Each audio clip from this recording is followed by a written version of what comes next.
যে সমস্ত নচাংড়ারা বসে দুই হাত দিয়ে মিলে ফ্রি ফায়ার খেলে, ওরাও তো জানে ইমেলটা কি। ওরা নিশ্চয়ই জানে ইমেল জিমেল, ওদের জানা উচিত।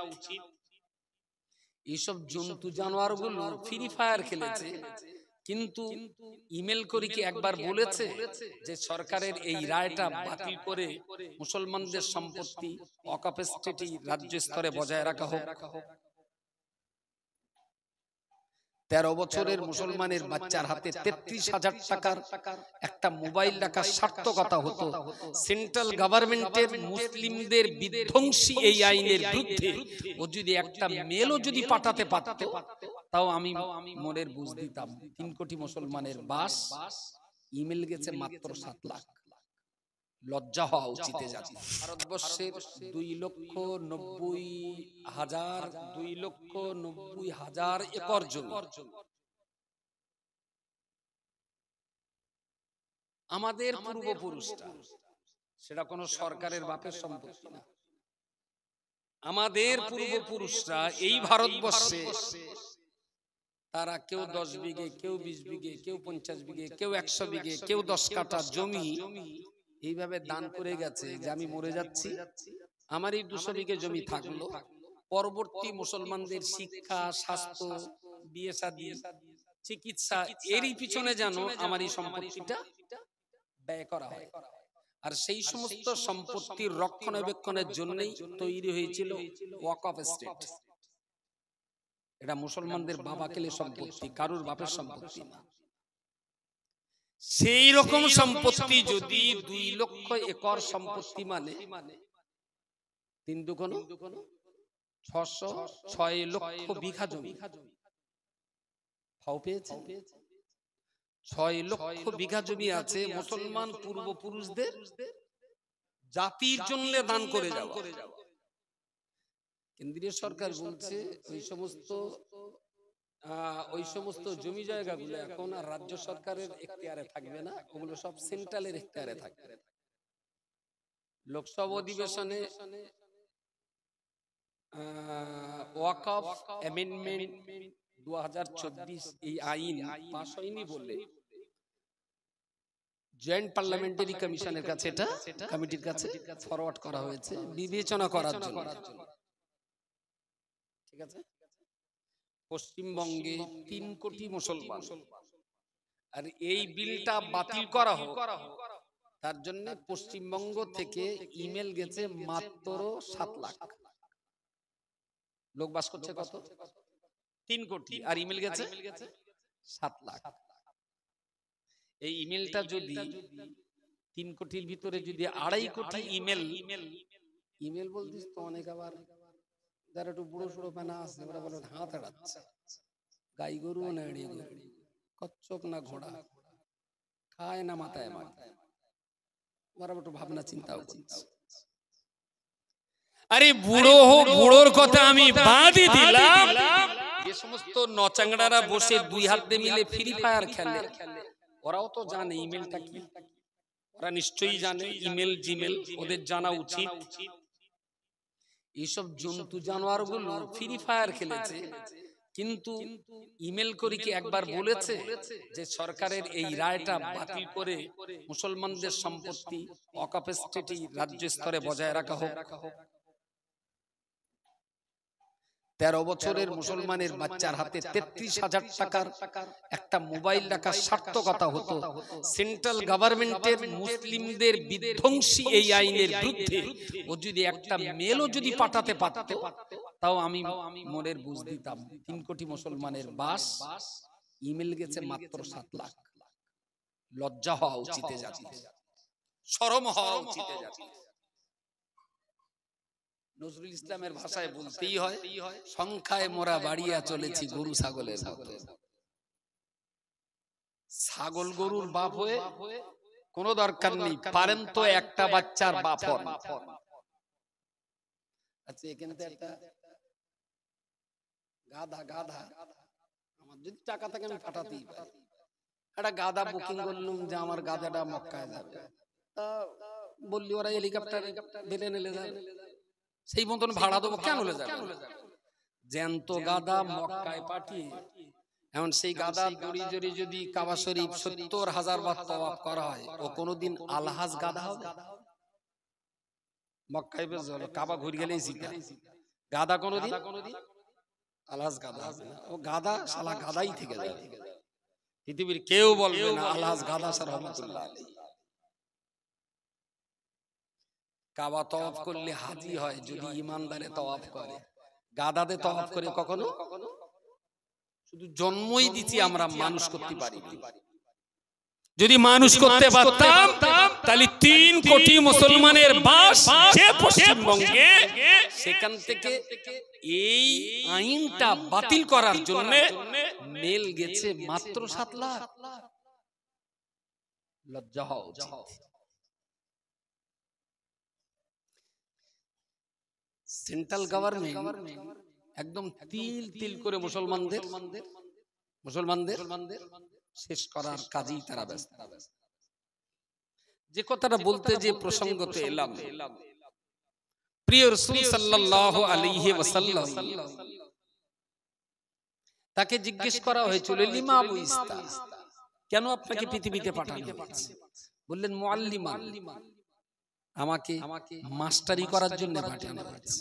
আমি মাস্টার, আর তামাম পৃথিবীর মানুষ এরা সবাই আমার ছাত্র। Very good. তিনি কি মাস্টারি করেছেন যদি ঘুরিয়ে ঘুরিয়ে বলা যায়? কি মাস্টারি তিনি করেছেন? প্রিয় নবী মুহাম্মদুর রাসূলুল্লাহ সাল্লাল্লাহু আলাইহি ওয়াসাল্লামের জীবন জিন্দেগীর একটা প্রান্তে, মা হালিমার বয়সের শেষ প্রান্তে যে রাসূলুল্লাহর সঙ্গে যখন হালিমা সাক্ষাৎ করলেন, হালিমার বয়স তখন ৮০ বছরের অনেক বেশি পেরিয়ে গেল। মদিনা অনেক বেশি পেরিয়ে গেছে। মদিনাতুল মুনাওয়ারাতে বিশ্বনবী মুহাম্মদুর রাসূলুল্লাহ ইসলাম প্রচারের কাজে দেশ বিদেশ ইসলামের আমন্ত্রণ নিয়ে তিনি তখন সাহাবীদেরকে পত্র প্রেরণ করছেন। এরকম একটা সময়তে মা হালিমা মদিনাতুল মুনাওয়ারাতে চলে গেলেন রাসূলুল্লাহর সঙ্গে সাক্ষাৎ করার জন্য। মা হালিমা মদিনায় চলে গেছেন। বয়সের বারে হালিমার মাজাটা অনেকটাই কুঁজো হয়ে গেছে। মদিনায় পৌঁছে যেয়ে মানুষদের জিজ্ঞেস করছেন, বাবা আমি শুনেছি তোমাদের এই মদিনাতে মুহাম্মদ বলে একজন ব্যক্তি রয়েছেন, আমি ওই মুহাম্মাদের সঙ্গে সাক্ষাৎ করতে চাই। মা হালিমা মাজা বেঁকা, এমন একজন মানুষ তিনি মাথা উঁচু করে দাঁড়াতে পারছেন না। পথচারী মানুষদের কাছে মুহাম্মদ কোথায় রয়েছে সন্ধান জানতে জানতে মসজিদে নববীর দিকে গিয়ে চলেছে। ওই রকম সময়তে অনেকটাই কাছাকাছি তখন হয়ে গেছেন। আবার একজনকে জিজ্ঞেস করলেন, বাবা আমি মুহাম্মাদের সঙ্গে সাক্ষাৎ করতে চাই। এই আওয়াজটা দক্ষিণে বাতাসে অত্যন্ত ক্ষীণ আওয়াজে বিশ্বনবী মুহাম্মদুর রাসূলুল্লাহ সাল্লাল্লাহু আলাইহি ওয়াসাল্লামের কান পর্যন্ত পৌঁছে গেল। কে আমাকে ডাকতে চায়, কে আমার নাম ধরে বলতে চায়, মুহাম্মদ কোথায় রয়েছে? এই আওয়াজ আমার কাছে অত্যন্ত পরিচিত। এই মুহাম্মদ জাকের ভিতরে অনেক মায়া মমতা জড়িয়ে আছে। এই মুহাম্মদ জাকের ভিতরে অনেক প্রেম ভালোবাসা জড়িয়ে আছে। কোন বৃদ্ধা মায়ের মুখ থেকে আমার নাম মুহাম্মদ বলে ডাক দেয়?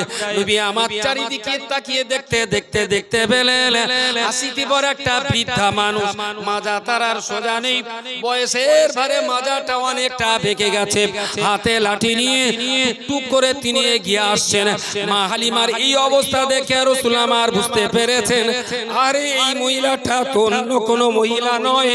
বহুদিন পরে দেখার সঙ্গে সঙ্গে এক দৃষ্টিতেই নবী আমার চিনে ফেলেছেন।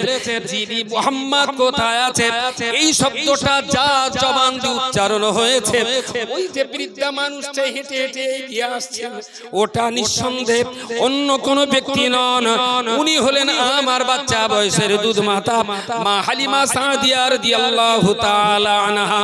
জোরে সোরে বলুন সুবহানাল্লাহ।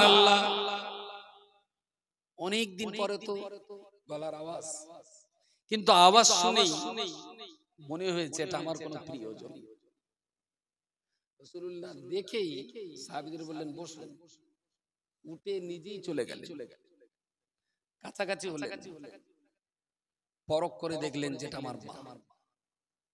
তো একটা হাত, ডান হাতটা রাসূলুল্লাহ হালিমার ঠিক ঘাড় এরকম জায়গায়, আর বাম হাতটা কোমর আর হাঁটুর মাঝামাঝি পিছনে দিয়ে প্রিয় রাসূল নিজের দুধ মাতা হালিমাকে একেবারেই কোলে তুলে নিলেন, যাকে আমরা বলি আড়কলা।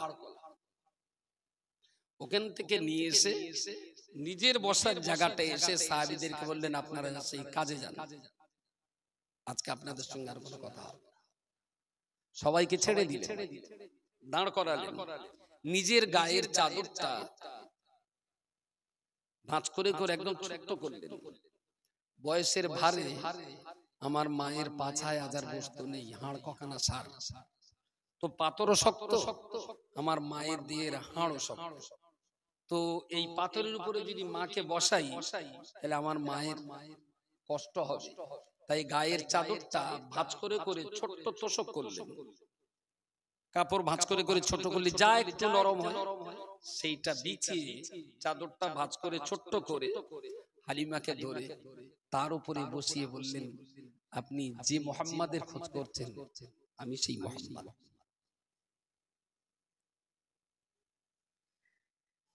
বিবেককে জিজ্ঞেস করুন, রাসূলুল্লাহ হালিমার গর্ভে জন্ম নেন। রাসূলুল্লাহ হালিমার গর্ভজাতক সন্তান ছিলেন। উনি আমিনার গর্ভজাতক ছিলেন, আর হালিমা দুগ্ধজাতক। হালিমার দুধ খেয়েছিলেন কিন্তু পেটে ছিলেন আমিনা। তো অরিজিনাল মা কোনটা? আসল মা আমিনা, আর হালিমা হলে দুধ মাতা। তো দুধ মাতা সম্মানে নিজের গায়ের চাদরটা বিছিয়ে তার উপরে দুধ মাকে বসিয়ে দিয়েছে। আচ্ছা, আপনি কি আশা করতে পারেন আপনার স্ত্রীর জন্য আপনার ছেলে এরকম করবে? আমার কথা কি বোঝা যাচ্ছে?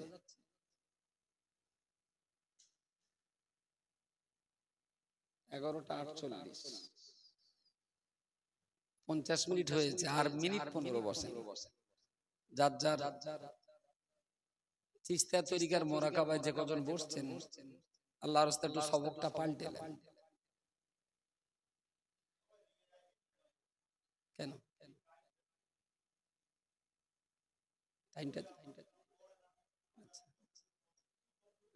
একদম এক নম্বর খাঁটি এড়ে গরুর দুধ দেবো, আর আপনি ঝুড়িতে দুধ নেবেন, মাতিন ঝুড়িতে দুধ দেবে না।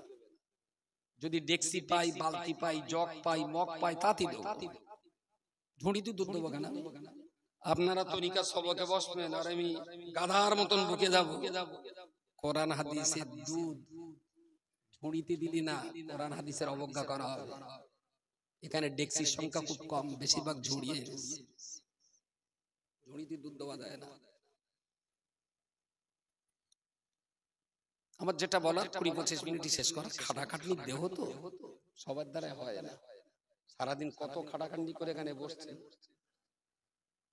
আপনি আপনার বিবেককে জিজ্ঞেস করুন, রাসূলুল্লাহ যাকে সৃষ্টি না করলে কুল কায়নাত কিছুই সৃষ্টি হতো না। রাসূল বলেছেন, হাসরের মাঠে সর্বপ্রথম আমাকেই কবর থেকে তোলা হবে। আল্লাহ ফাখরা ফি, এটা আমি কোনো অহংকার করছি না, আল্লাহ শুকরিয়া আদায় করছি। রাসূল বলেছেন, হাসরের মাঠে সর্বপ্রথম আল্লাহ আমার দাবি মঞ্জুর করবেন। বলুন সুবহানাল্লাহ। আমার আগে আর কেউ আল্লাহর কাছে কোনো দাবি করার স্কোপ পাবে না। আর আমি সেদিন আল্লাহর কাছে যে দাবি করব, আল্লাহ আমার দাবিটা গ্রহণ করবেন। বলুন সুবহানাল্লাহ। নবী বললেন যে আদম নবী সবার আগে, আর আমি মুহাম্মদুর রাসূলুল্লাহ সবার পর। কিন্তু হাসরের মাঠে আল্লাহ সর্বপ্রথম আমার উম্মতদের বিচার শুরু করবেন। বলুন সুবহানাল্লাহ। আল্লাহ ফাখরা ফি বললেন, এটা আমি অহংকার করি না, এটা আল্লাহর শুকরিয়া আদায় করছি। নবী বললেন, 8টা জান্নাতকে আল্লাহ তৈরি করে এখনো পর্যন্ত সেই জান্নাতে কাউকে ঢুকতে দেবেন না। হাসরের মাঠে আল্লাহ আমাকে প্রথম বলবেন, ইয়া হাবিব, আমার দোস্ত মুহাম্মদুর রাসূলুল্লাহ, আপনি সবার আগে জান্নাতে প্রবেশ করুন। আমি জান্নাতের দরওয়ানের দরজার সামনে দাঁড়াবো, জান্নাতের দরজা বন্ধ থাকবে। আমি জান্নাতের দরজায় যে ঘা দেব, ভিতর থেকে দরওয়ান জিজ্ঞেস করবেন মান আনতা, কে আপনি? আমি বাইরে থেকে জবাব দিয়ে বলবো আনা মুহাম্মাদুর রাসূলুল্লাহ সাল্লাল্লাহু আলাইহি ওয়াসাল্লাম। দরওয়ান এক মুহূর্ত কাল বিলম্ব না করে দরজা খুলে দেবেন। আমি জান্নাতের ভিতরে কদম রাখবো। জান্নাতের দরওয়ান ফেরেশতা যিনি, তার নাম হলো রিদওয়ান। উনি বুকে আমাকে জড়িয়ে ধরে বলবেন ইয়া রাসূলুল্লাহ, এই জান্নাতটা তৈরি করে কত বছর, কত হাজার, কত লক্ষ বছর আগে আল্লাহ তৈরি করেছেন, তার কোন সাল তারিখের হিসাব আমার জানা নেই। তবে আল্লাহ আমাকে নির্দেশ দিয়েছিলেন আপনার আগে এই জান্নাতে যেন কাউকে আমি ঢুকতে না দেই। হাজার লাখ বছর আমি দাঁড়িয়ে অপেক্ষা করছি আপনার জন্য। আজকে আপনি এসেছেন, ওয়েলকাম, ভিতরে আসুন। আমি আল্লাহর দাবি, আল্লাহর নির্দেশ 16 আনা পালন করতে পারলাম। বলুন সুবহানাল্লাহ। রাসূল বলেছেন ওয়ালা ফাখরা ফিহি, এতে আমার কোনো অহংকার নেই, গর্ব নেই। যে মানুষটার এত মান, এত শান, এত মর্যাদা, এত ইজ্জত, সেই মানুষটা গায়ের চাদর ভাঁজ করে ছোট তোষক বানিয়ে যে মায়ের দুধ খেয়েছিলেন সেই মাকে বসতে দিলেন। এই যদি হয় মুহাম্মদ নবী ও মাস্টারের আদর্শ, তাহলে সেই মাস্টারের ছাত্র যারা, এরা কোন লজ্জায় বলে মা বেশি বেতাল করবি তো ঘর থেকে লাভিয়ে দেবো। 170টা পরিবারের ভিতরে মুসলমান পরিবারের কড়া আমি কি জানতে পারি? কোন বাড়িতে ইসলাম আছে আর কোন বাড়িতে মুহাম্মদুর রাসূলুল্লাহর আদর্শ আছে? এখনো বলে মুসলমানের বাচ্চা মাকে বেশি বেতাল করলি ঘর থেকে নামিয়ে দেবো। মাঠের থেকে এলো ফুলন দেবী, এক গ্লাস পানি দে, কি যে কানে বিড়বিড়ি করে বললো, হঠাৎ করে গিয়ে এবারে মাটার কাছে, এই মা তোর বারণ করে দিচ্ছি, তুই নড়বি চড়ির বোর পোঙায় লাগবি, তোর বল কপালে বিপদ আসবে। হচ্ছে না, হচ্ছে না, কথা বলে তোর হাতে বাটা কোম্পানির জুতো ছিল না, ফটাস করে বউডার গালে একটা জুতোর বাড়ি মেরে বলতে পারিস নি যে আমার মার বিরুদ্ধে যেন কোনোদিন নালিশ না শুনিস, আমার বিরুদ্ধে তোর যা বলার বলবি, আমার কাজের ভুল ধরবি, তোর যা চাওয়া পাওয়া আমার কাছে চাবি, কিন্তু মান নামে কথা বললি জুতকে একদম সল্লে টেনে করো। এরকম ছেলে সমাজে কটা পাবেন? 100-র ভিতরে 99.5টা। কথা বলেন কোন পাড়ায় বাস করছি? শুধু কলমাটাই পড়েছি লা ইলাহা ইল্লাল্লাহ মুহাম্মাদুর রাসূলুল্লাহ, কিন্তু মুহাম্মদ যে আল্লাহর রাসূল, সেই রিসালাতের কতটুকু আদর্শ আমাদের কাছে আছে? ইসলাম মানে শান্তি, সেই শান্তি পেতে গেলে এই মাস্টারের রীতি নীতি আদর্শগুলো বাঁচলে তবে তো শান্তি।